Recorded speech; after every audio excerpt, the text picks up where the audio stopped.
పవన్ కళ్యాణ్ పిలిస్తే జనసేన ప్రచారానికి సిద్ధం అంటున్న అనసూయ. కష్టాల్లో ఉన్న ప్రజలకు చేయూతనియడమే జనసేన ఆశయం అంటూ పవన్ కళ్యాణ్ పదే పదే చెప్తుంటారు. తాను నమ్మిన సిద్ధాంతాలకు అనుగుణంగా ప్రజల్లోని సమస్యలను గుర్తించి క్షేత్రస్థాయిలో పరిష్కారం చూపడమే తన లక్ష్యమని కూడా ఆయన చెప్తుంటారు. ఇకపోతే పవన్ కళ్యాణ్ ఆశయాలు నచ్చి కొంతమంది సినీ ప్రముఖులు రాజకీయంగా ఆయన వెంట నడుస్తున్నారు. అందులో జబర్దస్త్ కమెడియన్ ఆది ఒకరు. ఇక తాజాగా అనసూయ పవన్ కళ్యాణ్ గురించి స్పందించారు.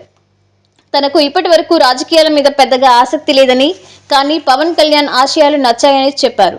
తనకు పార్టీలు ముఖ్యం కాదని, నాయకులు ముఖ్యమని అన్నారు. నాయకుల ఎజెండా నచ్చితే ఖచ్చితంగా మద్దతిస్తానని చెప్పారు. తను ప్రచారం చేసినా, ఏదైనా మంచి మాట చెప్పినా వినేవాళ్లు కొంతమంది ఉన్నారని, అది నా అదృష్టమని అనసూయ అన్నారు. ఇక రాజకీయ పరంగా జనసేన అధినేత పవన్ కళ్యాణ్ ఒక్క మాట చెప్తే పార్టీ తరఫున ఖచ్చితంగా ప్రచారం చేస్తానన్నారు. ఇక టైం కుదరకపోవడం వల్లే జబర్దస్త్ మానేశానని చెప్పారు. తనకు టైం ఉన్నప్పుడల్లా సెట్స్ కు వెళ్తుంటానని తెలిపారు. గతంలో తనపై కోటా శ్రీనివాసరావు చేసిన వ్యాఖ్యలపై స్పందిస్తూ ఆయన కొంచెం పాతకాలం నాటి మనిషి కాబట్టి తన డ్రెస్సింగ్ స్టైల్ నచ్చలేదని చెప్పారన్నారు. కోటా శ్రీనివాసరావు గారికి తనపై చనువు ఉన్నందువల్లే తాను పొట్టి డ్రెస్సులు వేసుకోవడం నచ్చలేదని చెప్పారన్నారు. దీన్ని వేరే రకంగా అర్థం చేసుకుని నాపై రకరకాలుగా రాశారని మండిపడ్డారు.